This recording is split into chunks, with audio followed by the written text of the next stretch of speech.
Hey guys, so today taking a look at my recent comic book pickups. Um, Not a huge amount, but and this is over the course of a few weeks because I've been going in there pretty recently looking for the Lorcana trading card game so that I can see if my daughter and me enjoy it.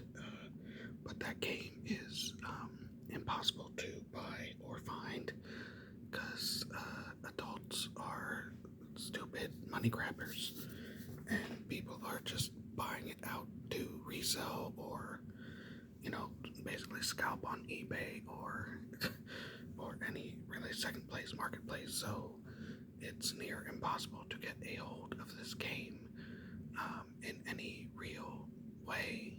I'm just trying to get a couple starters, and it's like looking for the Holy Grail.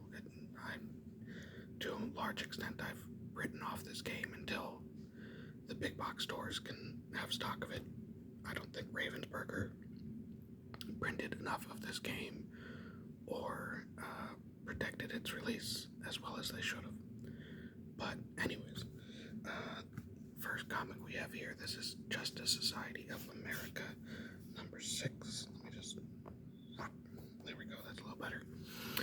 This is the Jeff Johns run. I've read a few issues, but I'm pretty behind on it, so I like setting these things aside that I know I'm going to enjoy for a sit down and thorough, back-to-back read. So, Jeff Johns, in Jeff Johns we trust. So I'm good with basically anything he does at DC, and very excited to have him back on JSA, which, along with Hawkman, were like his defining projects that really got him known. So looking forward to that one. Next we have Batman #137. So I think Batman had taken a bit of a hiatus.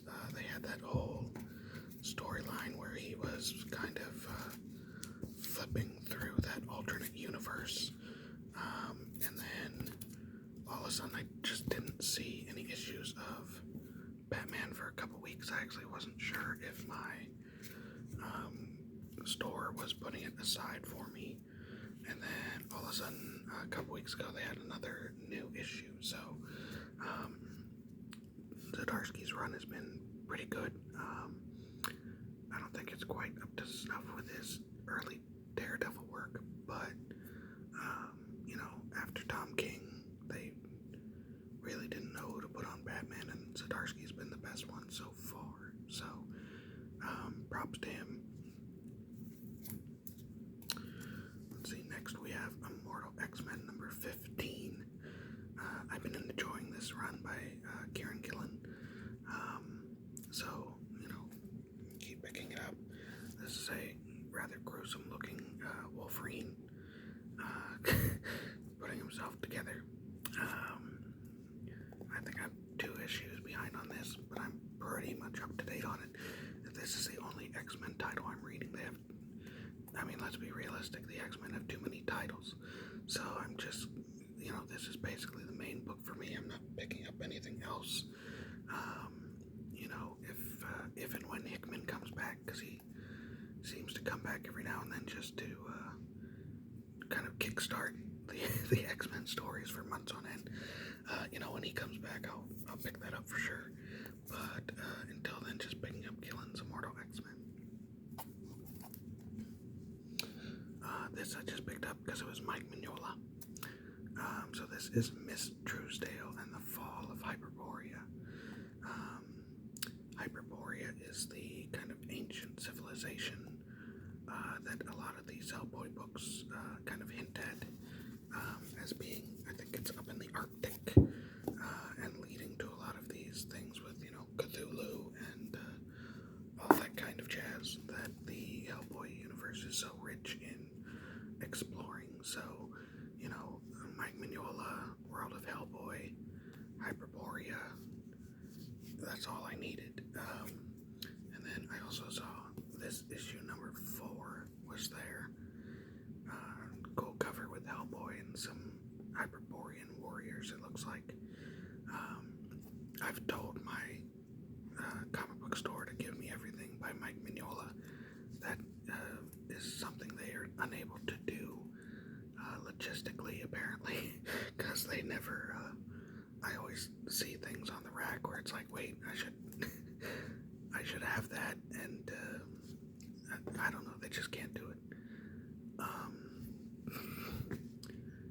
Maybe if I told them everything that's said from the world of Hellboy, but I'm sure that's not in the Diamond system like that, so it's probably hard for them to just, it's probably hard for them to do that for me, but I wish they were able to. Like, I've missed out on a lot of the new Baltimore stuff, because I read that book and I liked the miniseries that he did, and now they have a Lady Baltimore, but I haven't gotten, I think, a single issue of that, because I just happen to see it here and there, and it's always like 4 issues in, and I feel silly getting that. Next we have Gotham City Year 1, number 2. I'd wondered if this series was still going, because issue 1 was literally like 2 or 3 months ago. It's by Tom King. I pick up everything Tom King, and it looks like Phil Hester is on art. I'm not sure why there was such a gap. I literally thought maybe this series had been canceled since that first issue came out, and then just nothing and nothing and nothing.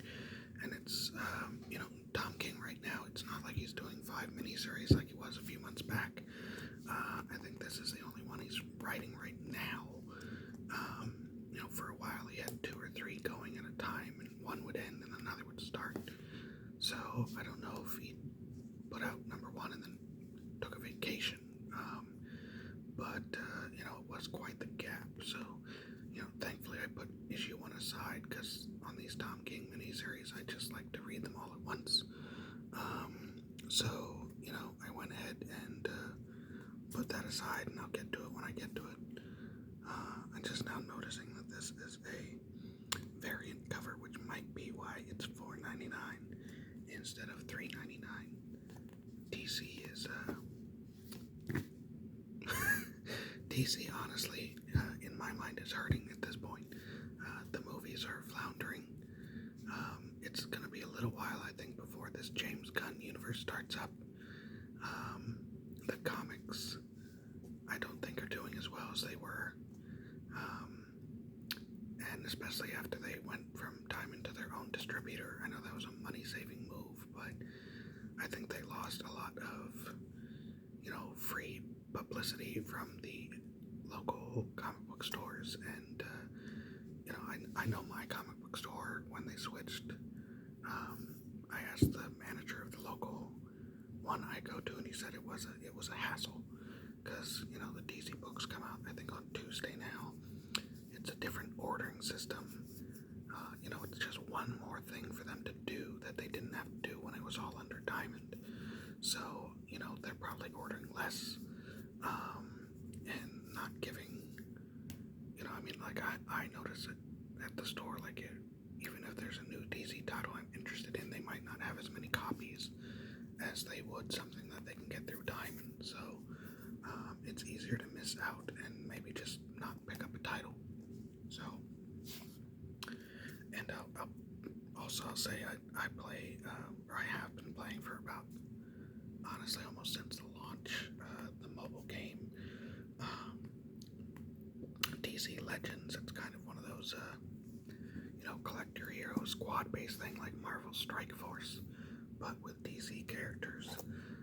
And it just, they had just had the 6th anniversary, I want to say like 7 or 8 months ago. And that one, they just announced they're shutting it down on October 31st. So me and my alliance are kind of bummed out on that. They're kind of just giving stuff away this last month and a half, I guess, as a thank you to everybody. But,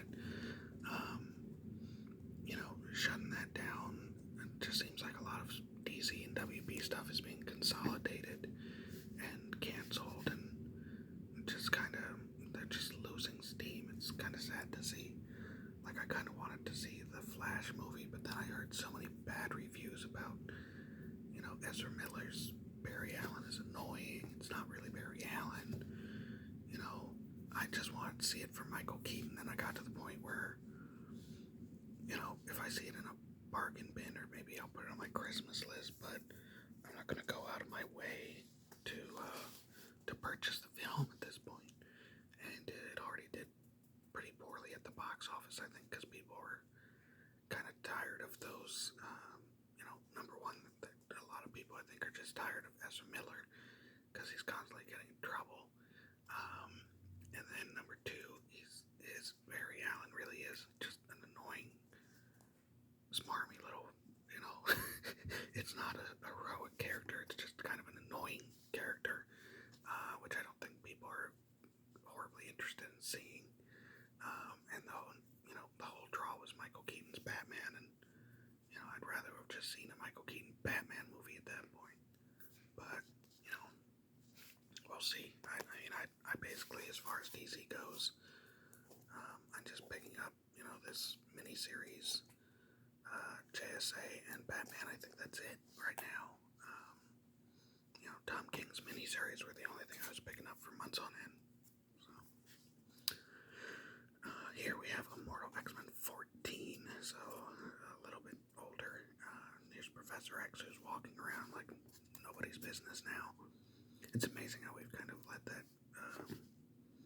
you know, people have just kind of ignored it. I think this helmet kind of reminds me of the that evil Reed Richards that runs around from the Ultimate Universe.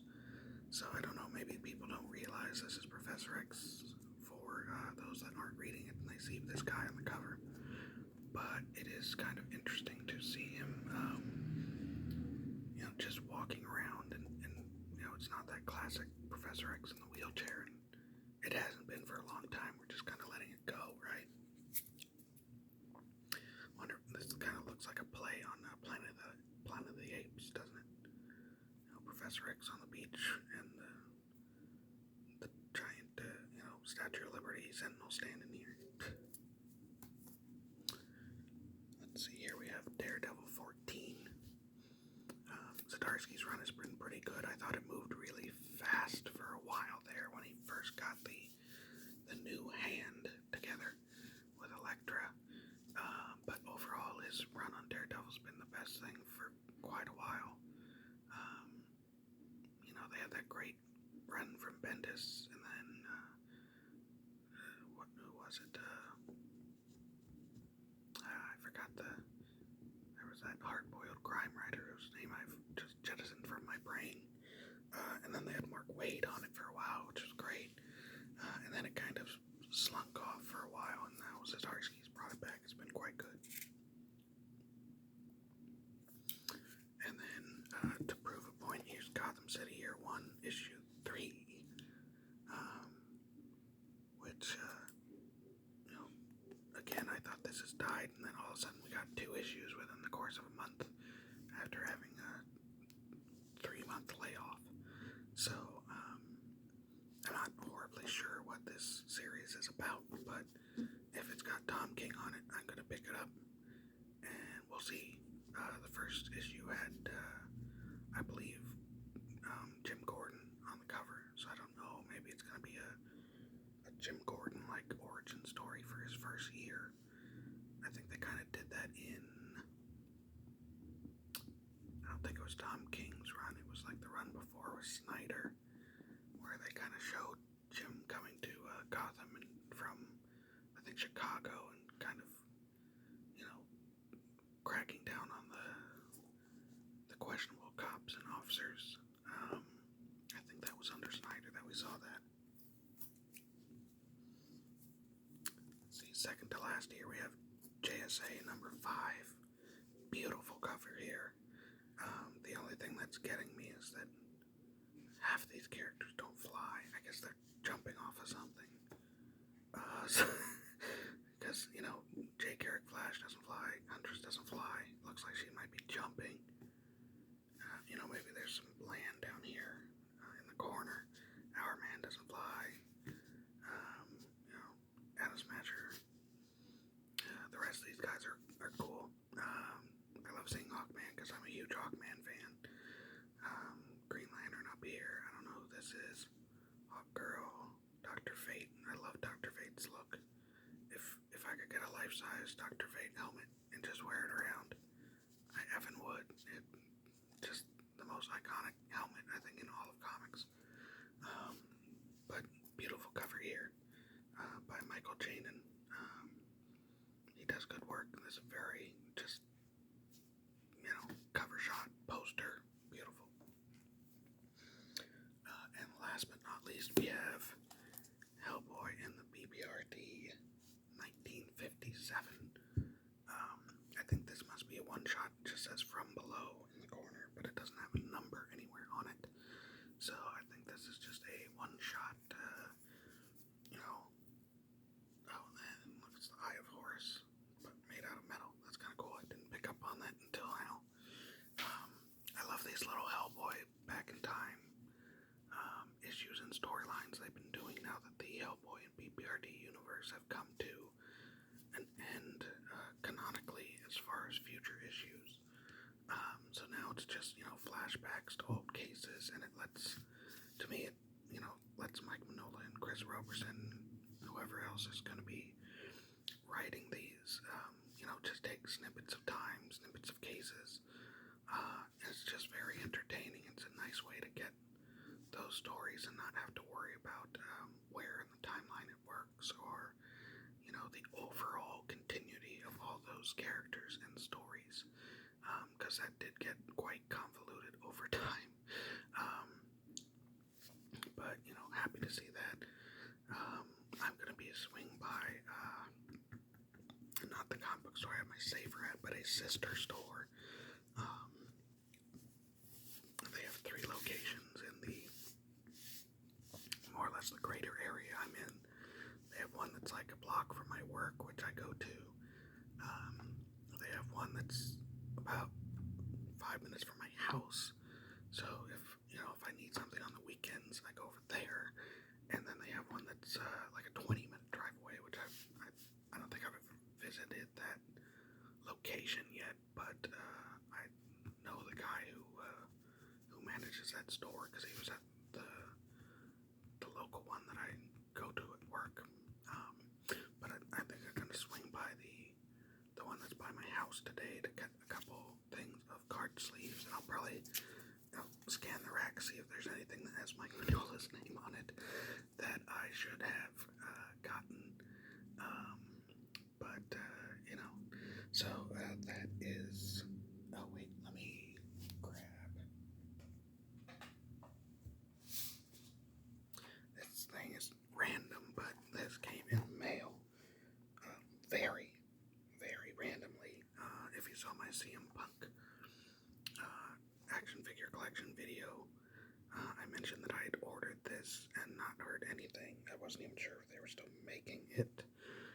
But this showed up in the mail, I think yesterday or the day before, nonchalantly.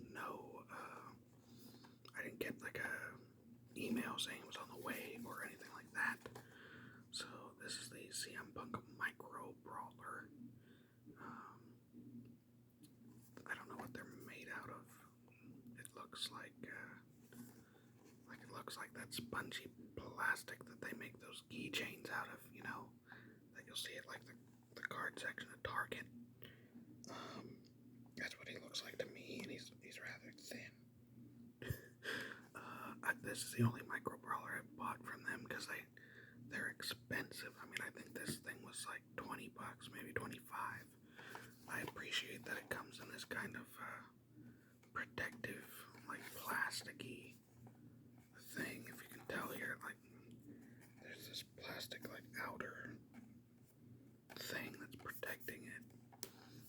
I'm just gonna keep it like this, probably take it to work and put it up on my cubicle wall.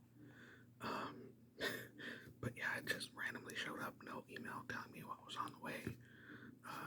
I had pre-ordered months ago, and then of course he got in trouble and got fired, so wasn't sure if it was coming, but here it is.